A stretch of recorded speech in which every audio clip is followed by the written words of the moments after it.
Donc, c'est un cas vraiment qui est un peu complet à tous les autres. Des annexes, des documents,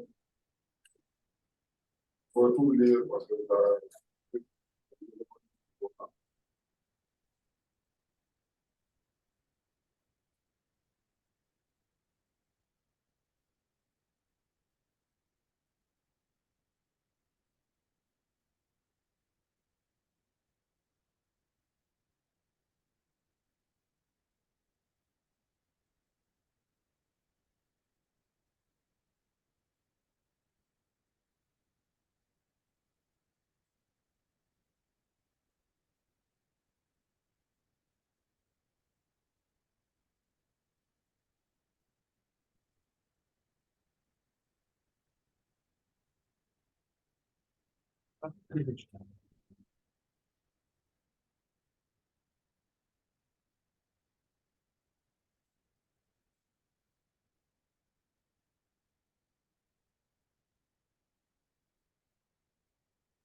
Allô?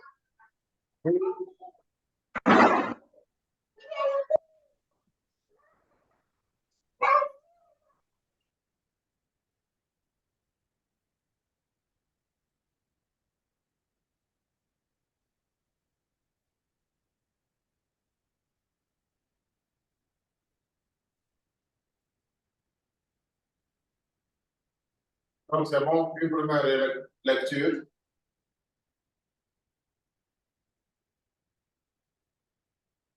On va le lire ensemble pour se donner les idées encore.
Oui, vrai.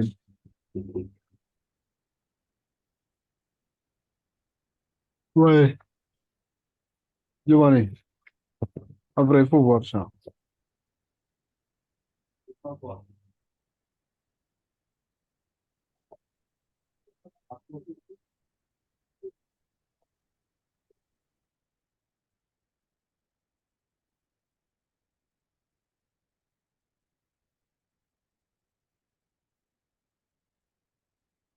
on va essayer de lire l'énoncé.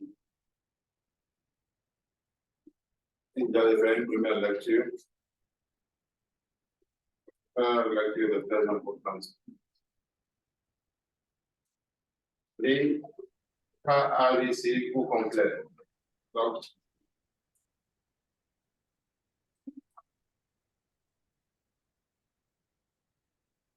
la société d'électronique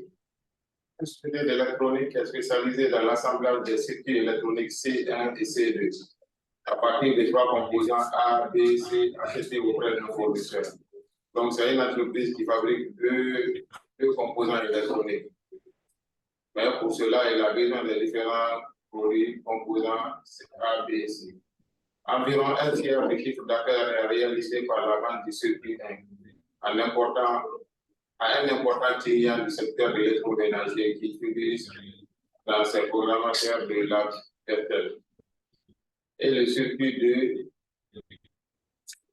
2 sont fabriqués et vendus en commande à un grand nombre de clients de divers secteurs industriels, fabriques de joueurs et de industriels et horlogers.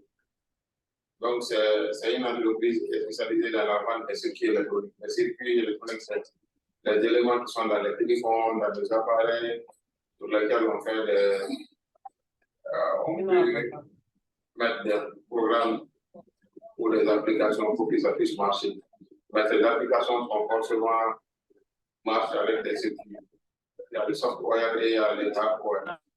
Donc, il faut quelqu'un vraiment qui va fabriquer le hardware.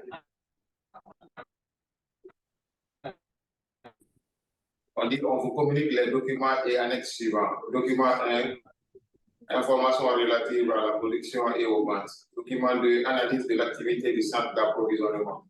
Document 3, analyse de l'activité du centre d'assemblage. Document 4, analyse de l'activité du centre d'administration et distribution. Document 5, coût des inducteurs.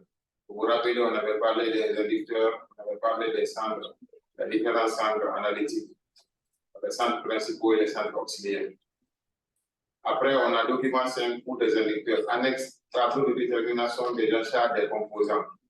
Annexe 2, tableau de détermination des temps et coûts de main-d'œuvre directe. Annexe 3, tableau de calcul des coûts des unités d'œuvre. Annexe 4, tableau de calcul des coûts de revient et de résultats, méthode des coûts complets. Annexe 5, méthode des coûts de revient et de résultats. La méthode de calcul de coûts de revient et de résultats, méthode ABC. Donc, on voit dans le cas là, on le calcule d'abord avec la méthode des coûts complets et on le calcule avec la méthode ABC et on compare les deux. On a du travail à faire. Compléter le tableau de détermination de l'achat des composants. Compléter le tableau de détermination du temps et du coût de la main-d'œuvre directe. Compléter le tableau de calcul du coût des unités d'œuvre. On avait vu ça dans la dernière fois avec l'exemple, le cas qu'on avait vu avec Excel. Compléter le tableau de calcul des coûts de revient et de résultats, méthode des coûts complets. Et compléter le tableau des coûts de revient et de résultats, méthode ABC. Comparer et commenter les résultats de l'autre. Donc, on calcule selon les deux méthodes et puis on fait une comparaison. Donc, le tableau est là. On a les différents composants, on a les produits. Les C1 et C2 sont des produits. C'est comme si j'avais un téléphone, iPhone 14, iPhone 15. Et A, B, C sont des composants. C'est-à-dire, j'ai l'écran, j'ai le circuit qui est à l'intérieur, j'ai le truc. Ça, c'est A, B, C. Donc, c'est comme ça, il faut comprendre ça. Après, on a les composants de l'atelier. C'est-à-dire, pour fabriquer le produit 1, il faut 15 minutes. Pour fabriquer le produit 2, il faut 20 minutes. C'est-à-dire, pour me fabriquer ma bouteille là, il me faut combien de minutes? Ça veut dire, ça c'est le temps de la main-d'œuvre. Après, on a les charges indirectes qui sont réparties. Les charges indirectes, on les connaît, ça vient de notre comptabilité. On a les différents montants, assemblage, administration, on sait ce qui s'est délivré dans la pression. Et on a déterminé les unités d'œuvre. On connaît ça aussi comme on détermine. On dit que c'est le contrôleur de gestion lui-même qui détermine l'unité d'œuvre. Donc ici, on a dit c'est 1 euro de chiffre d'affaires. Ici, comme c'est l'assemblage, c'est le fait que des ouvriers qui vont travailler. Donc c'est la main d'œuvre, c'est 1 minute de main d'œuvre. La distribution et la vente aussi, c'est le chiffre d'affaires. Plus tu distribues, plus tu vends, plus tes frais d'administration et de distribution augmentent. Donc, il y a une corrélation entre les deux. Après, on a les ventes relatives, c'est-à-dire, on a vendu le produit 1 C1 et le produit 2 C2 10 000 et 7 500. Leur prix unitaire hors taxe, auquel on a vendu 80 et 400. Donc, c'est les éléments informatifs. On dit analyse de l'activité du centre d'approvisionnement. Une première activité de ce centre englobe plusieurs tâches relatives à la gestion des marchés, recherche, fournisseurs, appel d'offres, négociation, suivi, contrat. Pour cette activité, l'indicateur est zéro d'achat, c'est-à-dire l'apport, on achète quoi? On achète des matières premières et les différents éléments. Une autre activité concerne la réception et le contrôle des composants achetés. Donc ça aussi, c'est les tâches. L'indicateur retenu est l'unité de la même œuvre achetée. Donc ça, c'est forcément, c'est l'indicateur qu'on a choisi. Donc les différentes activités, gestion des marchés, réception et contrôle, on connaît les coûts qui sont liés à ça. On a le total de ces éléments-là. Après, on a le document 3. Analyse de l'activité du centre d'assemblage. Ça aussi, on a les différents prix, nombre de séries, taille de la série, ainsi de suite. Au niveau de l'assemblage aussi, on a ce tableau, la préparation, l'ordonnancement de l'assemblage. On a les coûts indirects qui sont là avec les montants de l'assemblage, avec les montants. Les expéditions aussi sont à 180, le nombre d'indirecteurs et le nombre de séries fabriquées et vendues. Soit 120, pas de stock, c'est-à-dire on estime que le stock est zéro. L'administration et la vente générale, 300 € de charge. L'indicateur, c'est 1 € du chiffre d'affaires.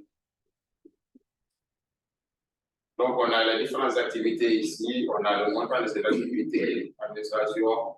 On a la nature de l'inducteur, ça aussi on avait dit. L'inducteur, c'est une sorte d'unité de. Et on a le volume de l'inducteur et on a le coût de l'inducteur. Ça va intervenir dans nos différents calculs. Après, maintenant, on dit de remplir ces différents tableaux. Achat des composants A, B, C, pour qu'on ait le coût des composants, le coût de l'unité, le coût du sécurité. On a aussi la main-d'œuvre qui est là. La main-d'œuvre va coûter combien? On a les unités de voie aussi. On a le total ici, il faut remplir ça, on a les tableaux. On a le nombre qu'on doit remplir ici et on divise ici pour avoir le unités de. Ici, on a les prix d'achat, on connaît les quantités, on connaît les montants, on va faire la somme ici. Pour le produit aussi, on va faire la on va remplir le coût de débit jusqu'à ce qu'on obtienne